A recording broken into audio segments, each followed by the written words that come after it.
कि कोशिका का विभाजन कैसे होता है और क्यों होता है। इस वीडियो में हम लोग देखेंगे कि समसूत्री विभाजन कोशिका में कैसे होता करता है और उसका क्या बेनिफिट्स है हमारे बॉडी के लिए, उसको हम लोग डिटेल में इस देखेंगे। तो पहला क्या है हमारा समसूत्री कोशिका विभाजन। अब कोई भी एक कोशिका है, उस कोशिका में क्या होता करता है, ये न्यूक्लियस, इस न्यूक्लियस के अंदर क्या होते करते हैं गुणसूत्र। ठीक है, इस न्यूक्लियस के अंदर क्या होते हैं गुणसूत्र, और ये क्या होता करता है, इसे हम लोग साइटोप्लाज्म बोलते हैं। कोशिका द्रव्य, इस कोशिका द्रव्य में बहुत सारे कोशिका अंग होते हैं, जैसे तंतुकणिका हो गया, राइबोसोम हो गया, ईएसआर हो गया, गोल्गी बॉडी हो गया, लाइसोसोम्स हो गए, बहुत सारे ऐसे मटेरियल्स रहते करते हैं इस कोशिका द्रव्य के अंदर। अब कोई भी विभाजन होता करता है, चाहे समसूत्री हो अर्धसूत्री हो, कोई भी विभाजन होता करता है तो उससे पहले क्या होता करता है कि बॉडी प्रिपेयर, सेल्स जो होती है तो प्रिपेयर करती है। क्या क्या प्रिपेयर करती है कि पहला तो वो गुणसूत्र का नंबर डबल करती है। पहला क्या प्रिपेयर करती है, गुणसूत्र का नंबर क्या करती है वो डबल।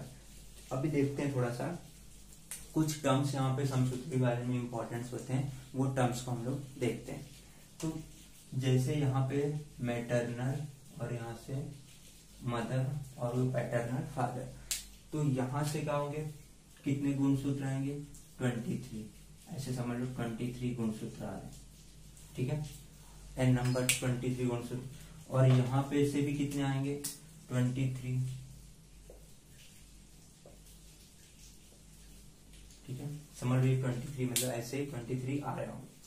अब ये क्या है, ये फर्स्ट वाला है तो ये भी फादर का फर्स्ट वाला, ये दोनों आपस में ही मिलेंगे। ये ऐसा नहीं हो सकता कि ये फर्स्ट वाला इसका थर्ड वाले से मिले या ये फर्स्ट वाला इसका फोर्थ से मिले, ऐसा नहीं। ये फर्स्ट वाला फर्स्ट वाले से ही मिलेगा, ये सेकेंड वाला सेकेंड वाले से, ये थर्ड वाला थर्ड वाले से, ये फोर्थ वाला फोर्थ वाले से। क्यों ऐसा होता करता फर्स्ट वाला फर्स्ट वाले से, क्योंकि इनकी लेंथ क्या होती है समान।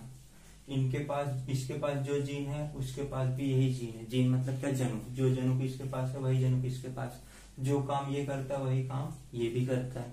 ठीक है, फर्क बस एक 23 नंबर वाले पे थोड़ा सा फर्क आता करता है। बाकी 22 के 22 गुणसूत्र जो है, इसे जो 22 का 22 जो गुणसूत्र है वो क्या करते हैं, वो नॉर्मली सेम टू सेम होते रहते हैं। मतलब जैसे ये होगा जैसे ये सेम टू सेम, इसलिए पहला वाला पहले वाले के साथ, दूसरा वाला दूसरा वाले के साथ, तीसरा वाला तीसरे वाले के साथ, चौथा वाला चौथे वाले के साथ। इसलिए ये पहले ये जो दोनों गुणसूत्र हैं, इन दोनों गुणसूत्र को क्या बोलेंगे हम लोग, समजात,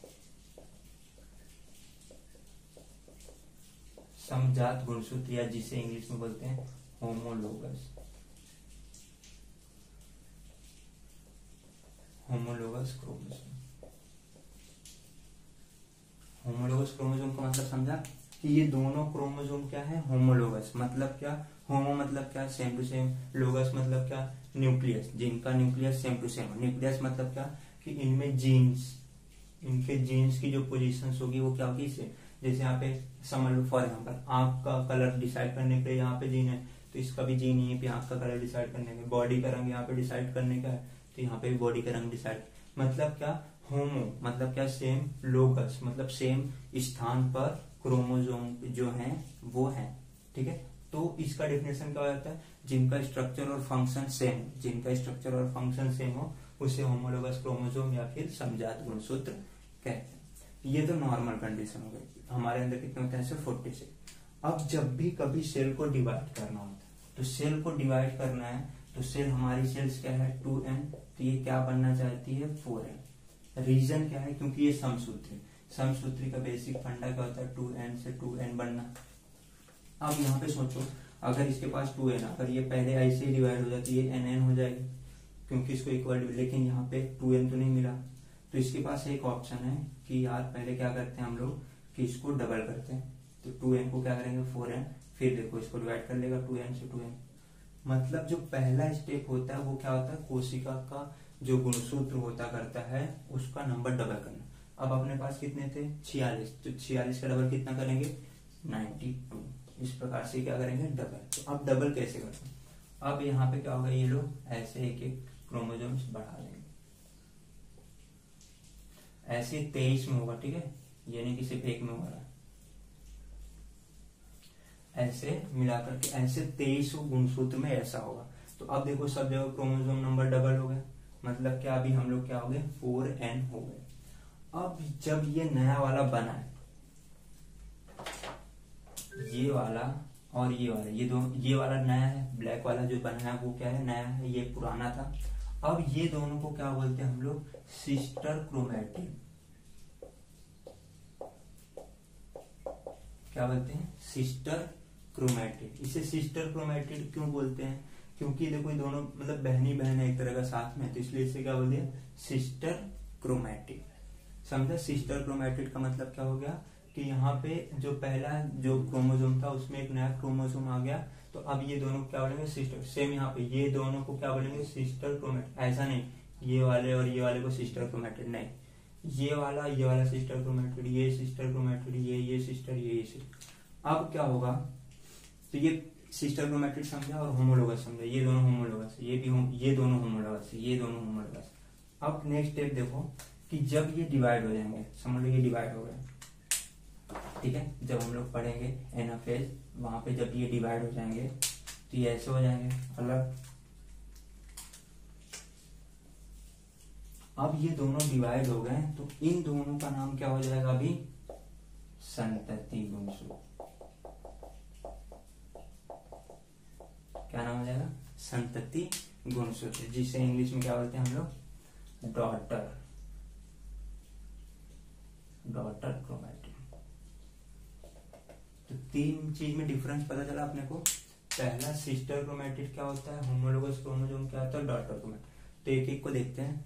होमोलोगस का मतलब क्या, नंबर 1 वाला मदर का, नंबर 1 वाला फादर का क्रोमोसोम होमोलोगस होता है, क्योंकि उसका स्ट्रक्चर और फंक्शन सेम होता है, पहला पॉइंट। दूसरा सिस्टर क्रोमैटिड क्या होता है कि जब भी सेल्स डिवाइड होती हैं तो वो नंबर डबल करती हैं, तो जो नंबर डबल हुआ है, तो जैसे इस क्रोमोसोम का नंबर डबल हुआ है, तो वो जो दोनों अभी नया क्रोमोसोम और पुराना क्रोमोसोम, उनको क्या बोलेंगे, सिस्टर क्रोमैटिड।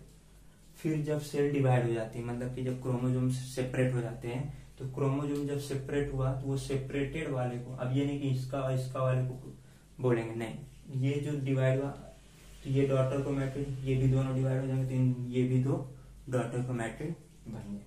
तो ये बेसिक टर्मिनोलॉजीज हैं, ये हमें समझ में आना चाहिए। अभी देखते हैं कि इसमें क्या हो रहा है। ऐसे ये जो 23 हैं, अब सोचो बॉडी कितना अच्छा ऑर्गेनाइज करती है। 23 क्रोमोसोम को एक साथ तोड़ा जाता है, मतलब एक साथ विभाजन किया जाता है। जो बुक्स में दिखाया गया वो नॉर्मली 1-2 क्रोमोसोम को ही दिखाया जाता है कि 1-2 क्रोमोसोम, ऐसे 23 क्रोमोसोम के पेयर्स होंगे। 23 पेयर्स मतलब क्या, अभी वो 4n हो चुके, मतलब 92 क्रोमोसोम्स एक साथ डिवाइड कर। सोचो बॉडी कैसे मैनेज करती है, और वो भी एक सेल के अंदर, जो कि उसकी साइज है 10⁻⁻6 मीटर।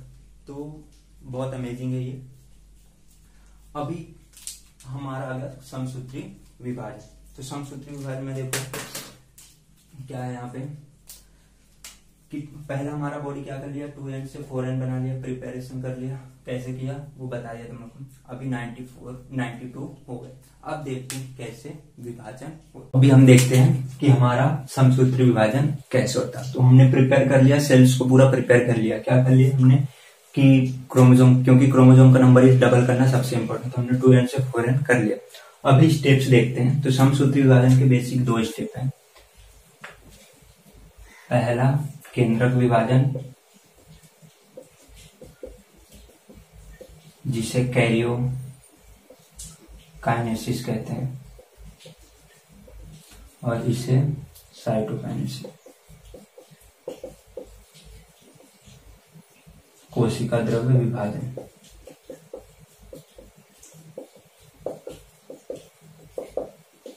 बराबर। केंद्र विभाजन और कोशिका द्रव्य विभाजन ऐसे 2 होते हैं। उसमें केंद्र विभाजन को कैरियोकाइनेसिस और कोशिका द्रव्य विभाजन को साइटोकाइनेसिस। कैरियोकाइनेसिस मतलब क्या, न्यूक्लियस को अलग करना, ठीक है, न्यूक्लियस का मतलब जो क्रोमोसोम नंबर उसको अलग करना। कोशिका द्रव्य मतलब कि साइटोकाइनेसिस मतलब क्या, साइटोप्लाज्म को अलग करना और न्यू सेल्स बनाना। अब जो केंद्रक विभाजन है उसमें 4 स्टेप्स हैं। पहला है पूर्वावस्था, मध्यावस्था, फिर पश्चात, फिर अंत। ठीक है, जिसे इंग्लिश में प्रोफेज, मेटाफेज, एनाफेज और टेलोफेज कहते हैं। ठीक है, केंद्रक विभाजन जिसे कैरियोकाइनेसिस कहते हैं, इसके 4 स्टेज है, पूर्वावस्था, मध्यावस्था, पश्चातावस्था और अंत्यावस्था, प्रोफेज, मेटाफेज, एनाफेज और टेलोफेज। तो अब हम लोग डिटेल में पहले स्टडी करते हैं कि पहला केंद्रक विभाजन या फिर कैरियोकाइनेसिस। तो फर्स्ट स्टेप हम लोग देखते हैं पूर्व अवस्था।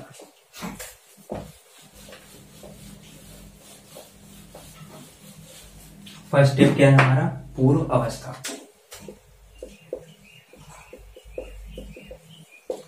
प्रोफेज, बराबर। अब प्रोफेज में पूर्वावस्था, पूर्वावस्था मतलब क्या है यहाँ पे कि यहाँ पे सेल्स अभी और प्रिपेयर होगी कि और कैसे डिवाइड, मतलब कि अब डिवाइड करने के लिए एकदम से प्रिपेयर होना स्टार्ट हो जाएगी। तो अब यहाँ पे क्या है पूर्वावस्था में कि ये जो हमारा सेल है ये हमारा न्यूक्लियर मेम्ब्रेन है। न्यूक्लियर मेम्ब्रेन मतलब क्या? केंद्रक आवरण है। इस केंद्रक आवरण में क्या होता करता है? केंद्रिका होता करता है और यहाँ पे ऐसे गुणसूत्र होते करता है, बराबर। ये गुणसूत्र हमेशा धागे के जैसे दिखते हैं, नॉर्मली कभी भी घनीभूत नहीं दिखते। वो कब दिखते वो हम आगे देखें। तो अब ये पूर्वावस्था के पहले की पूरी कंडीशन है। यहाँ पे क्रोमोसोम के नंबर डबल हो चुके हैं, सब हो चुका है, 2n का 4n हो चुका है। अब पूर्वावस्था में क्या क्या होगा वो देखो। पहला चीज होता है पूर्वावस्था में कि जो गुणसूत्र हैं ये गुणसूत्र अभी क्या होने लगते हैं? घनीभूत होने लगते हैं। क्या होने लगते हैं? गुणसूत्र घनीभूत। ये एक जोड़ी गुणसूत्र है, ये हमेशा ध्यान रखना। एक जोड़ी मतलब क्या? 4, ये एक जोड़ी गुणसूत्र।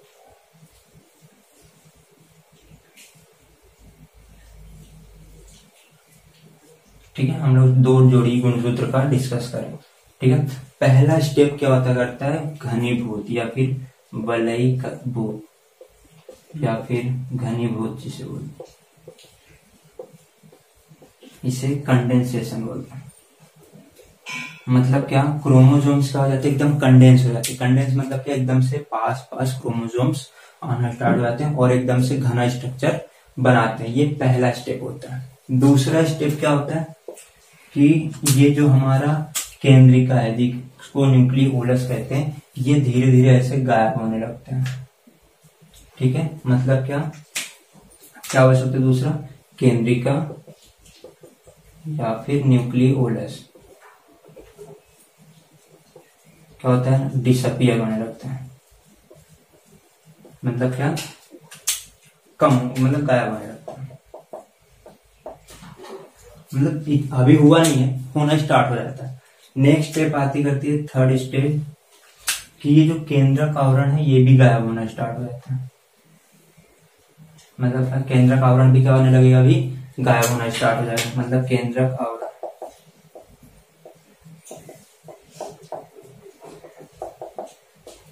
मतलब ये भी डिसअपियर होना स्टार्ट हो जाएगा। हुआ नहीं अभी, ठीक है, डिसअपियर होना स्टार्ट हो जाएगा। अब ये डिसअपियर क्यों हो रहा है? इसका क्या मतलब है? रीजन क्या है? क्योंकि क्रोमोसोम्स है, इनको डिवाइड करना है। पहला काम क्रोमोसोम डिवाइड करना है। तो डिवाइड करने की जगह तो चाहिए। जगह चाहिए तो मतलब क्या? ये चीज को अगर हटा देंगे तो क्या हो जाएगा? जगह बराबर से बन जाएगी और ये बराबर से क्रोमोसोम्स क्या हो जाएंगे? डिवाइड हो जाएंगे। तो ये 3 हो गए। फोर्थ एक होता करता है क्या? फोर्थ क्या है यहाँ पे कि यहाँ पे क्या होते करते हैं? जैसे केंद्रिका होते करते हैं। तो केंद्रिका जो होते करते हैं, सॉरी केंद्रिका, तारक केंद्रक कहते हैं, जिसे इंग्लिश में सेंट्रीओल्स कहते हैं। ठीक है, सेंट्रियोल।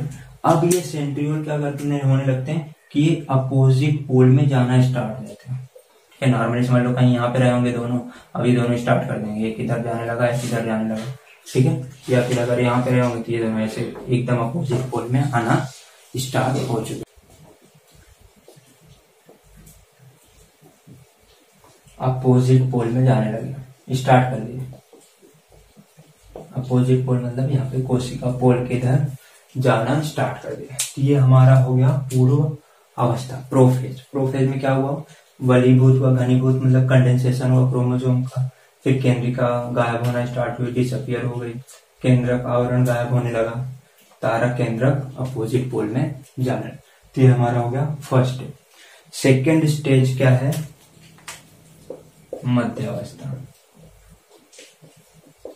जिसे मेटाफेज बोलते हैं। ठीक है, मध्य। इसमें क्या होता है? इसमें ये जो तीन चीजें हैं ये पूरा हो जाता है। मतलब क्या? पूरी तरह से घनीभूत हो जाते हैं, एकदम से कंडेंसेशन हो जाता है। पूरा केंद्रक आवरण क्या हो जाता करता है? डिसअपियर हो जाता करता है। पूरा केंद्रक केंद्रिका पूरी तरह से गायब हो जाता है और तारक केंद्रक एकदम अपोजिटली पहुंच जाते हैं। तारक केंद्रक एकदम से अपोजिट, मतलब जो यहाँ पे हुआ है वो सब कंप्लीट हो जाता है। जो यहाँ पे स्टार्ट हुआ था वो सारा कंप्लीट कहाँ हो जाता है? मध्य अवस्था में। कंप्लीट होने के बाद क्या होता है कि ये क्रोमोसोम्स क्या हो जाते हैं? अभी लाइन में आ जाते हैं।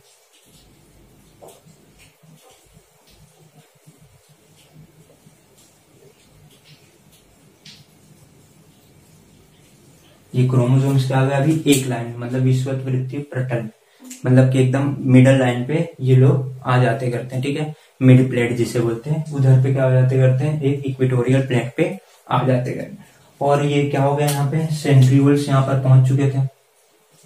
सेंट्रियोल्स जोड़ी में होते करते हैं, एक यहाँ पे ये सेंट्रियोल्स पहुंच चुके हैं यहाँ पे।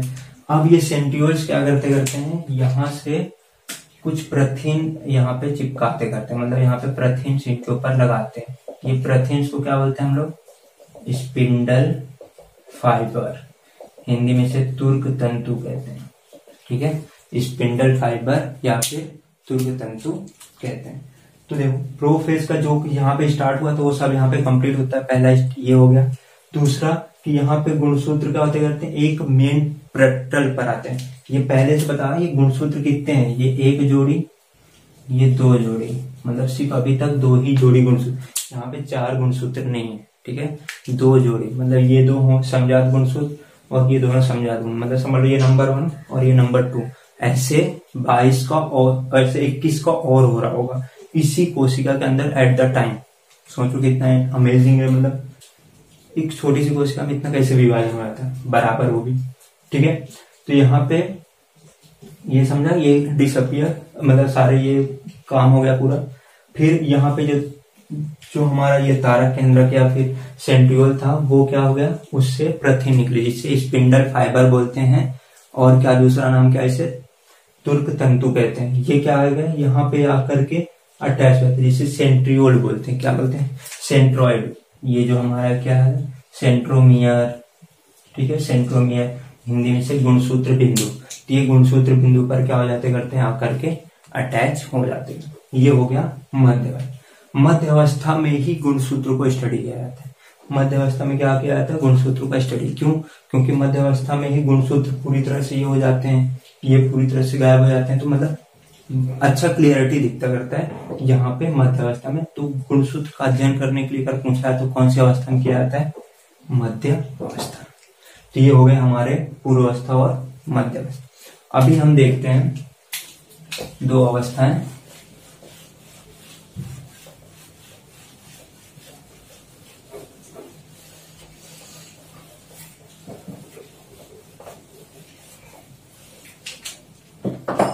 अभी नेक्स्ट क्या हमारा?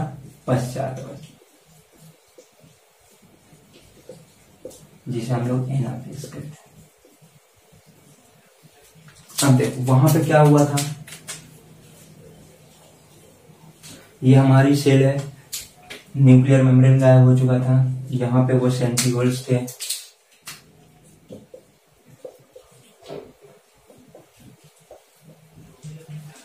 बराबर। यहाँ पे गुणसूत्र थे,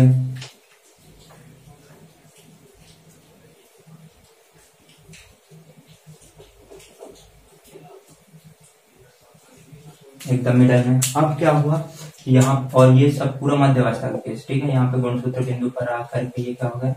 ऐसे तुर्क तंतु आकर के बैठ गया। ठीक है, अब क्या होता है पश्चात अवस्था या एनाफेज में? ये जो गुणसूत्र है, ये गुणसूत्र को क्या किया जाता है? यहाँ से तोड़ दिया जाता है। ये वाला पार्ट ऊपर, ये वाला पार्ट नीचे। मतलब क्या? इधर से इसको खींचा जाएगा, इधर से खींचा, ये वाला इसको इधर खींच रहा है, ये वाला इसको इधर। तो अब होगा क्या यहाँ पे, ऐसे गुणसूत्र और मतलब फिर और पीछे खींचते जाएगा इसको, ठीक है, और पीछे खींचते जाएगा, ये बात की स्टेप मतलब ऐसे पीछे खींचते जाएगा, ठीक है। सेम इधर पे भी ऐसे ही होगा,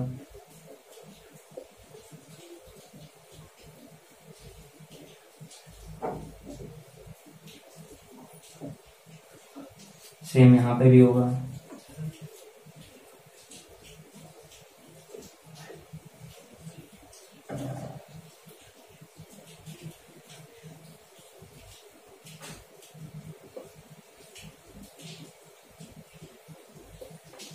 ठीक है। तो ये देखो स्ट्रक्चर कैसे लग रहा है, मतलब केले के गुच्छे जैसे लग रहा है ना, मतलब कैसे केले यहाँ पे लगे हुए हैं, यहाँ पे केले ऐसे लगे, तो ये केले के गुच्छे जैसा दिखाई देता है। तो एनाफेज या पश्चात अवस्था में क्या होता करता है कि जो गुणसूत्र है, जो क्रोमोसोम्स है, उसका जो सेंट्रोमियर या फिर गुणसूत्र बिंदु है, उस पे ये जो स्पिंडल फाइबर तुर्क तंतु लगे थे, वो क्या करते हैं, इसको ऐसे पकड़ के खींचते हैं। अब पकड़ के खींचेंगे तो क्या होगा कि ये वाला साइड उधर चला जाएगा, ये वाला साइड एकदम अपोजिट में आ जाएंगे। तो अब ये क्या हो जाएंगे, गुणसूत्र क्या हो गए, टूट गए। अब ये टूटे हुए गुणसूत्र को क्या बोलते हैं हम लोग, डॉटर क्रोमैटिड, मतलब क्या, संतति गुणसूत्र। ये वाला संतति गुणसूत्र, ये वाला संतति, ये भी, तो ये यहाँ पे डॉटर क्रोमैटिड्स बन जाते हैं। तो ये हो गया हमारा पश्चात। तो इतनी अवस्था यहाँ पे होती करती है पश्चात। अब ये गुणसूत्र यहाँ पर आके पहुंच जाते हैं, ठीक है, पहुंचना स्टार्ट हो जाता। अभी लास्ट स्टेप होती करती है जिसे अंत्य अवस्था कहते हैं, टेलोफेज, ठीक है। क्या कहते हैं, टेलोफेज या फिर अंत्य अवस्था। यहाँ पे क्या होता करता है, प्रोफेज का एकदम उल्टा होता करता है। प्रोफेज में जो होता करता है वो क्या होता करता है, एकदम से उल्टा होता है। यहाँ पे क्या हुआ, अभी देखो यहाँ पे क्या हो गया, गुणसूत्र ये सारे पहुंच चुके हैं यहाँ पे, ये समझ लो गुणसूत्र ऐसे आ चुके हैं,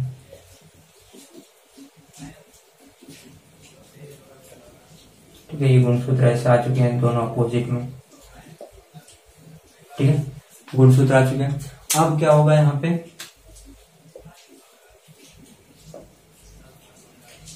कि यहाँ पे वहां पे क्या हुआ था कि केंद्रक आवरण गायब हुआ था। यहाँ पे क्या होगा, केंद्रक आवरण फिर से वापस आ जाएगा।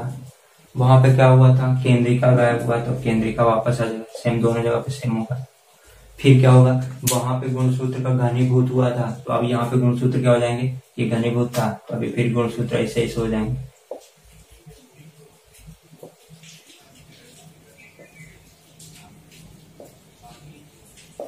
फिर से गुणसूत्र क्या हो गया, घनीभूत थे, तो अब इसका डिकंडेंसेशन हो गया, ठीक है, फिर से ऐसा हो गया।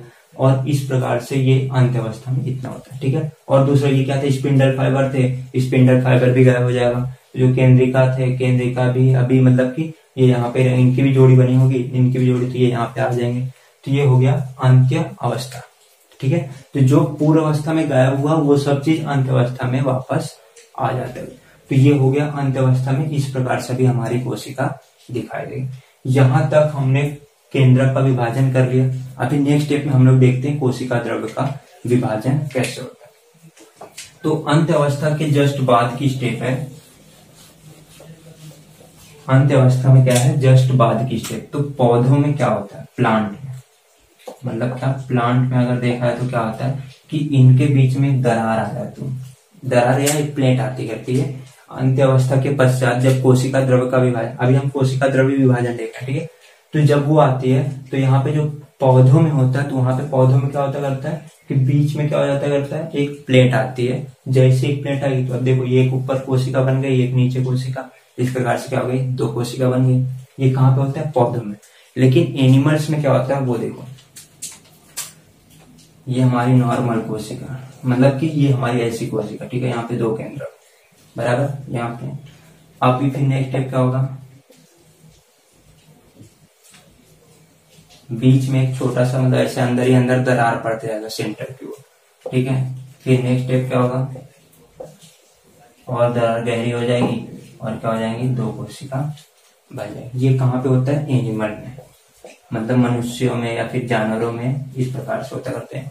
मतलब क्या होता है यहाँ पे सिंपली यहाँ पे पहले ऐसे दो कोशिकाएं थी, ये केस समझ लो ऐसा है, ठीक है। अब क्या होगा कि ये जो हमारा क्या है, हमारा कोशिका आवरण, ठीक है, ये क्या कोशिका पटल, तो ये क्या होगा ऐसा, ऐसे अंदर अंदर अंदर अंदर अंदर क्यों रहेगा और ऐसे क्या हो जाएंगे, सेपरेट आउट हो जाएंगे। तो इस प्रकार से किसमें होता है, एनिमल में, और इस प्रकार से किसमें होता है, प्लांट्स। तो इस प्रकार से हमारा समसूत्री विभाजन खत्म। तो समसूत्री विभाजन में क्या देखा हमने कि 4 स्टेप्स हैं, केंद्रक के और कोशिका, फिर ये हमारा कोशिका द्रव्य विभाजन। यहाँ पे कैसे क्रोमोसोम नंबर डबल हुए, डिवाइड कैसे हुआ, वो हमने देखा। अभी देखते हैं इनका बेसिक यूज क्या है। सिंपल यूज है, पहला यूज है ग्रोथ के लिए, दूसरा यूज है रिपेयर करने के लिए, यही मेन यूज है, मतलब ठीक है, ग्रोथ करना हो बॉडी को तो यही मेथड है। रिपेयर करना हो मतलब कि कुछ खराब हो गया हो तो उसको बनाने के लिए, घाव लग गया हो तो उसको बनाने के लिए। तो ग्रोथ एंड रिपेयर काम कहाँ होता करता है, समसूत्री विभाजन में। तो इस प्रकार से हमारा समसूत्री विभाजन करना। आई होप तुम लोग को समझा होगा, आप लोगों को समझा समसूत्री विभाजन।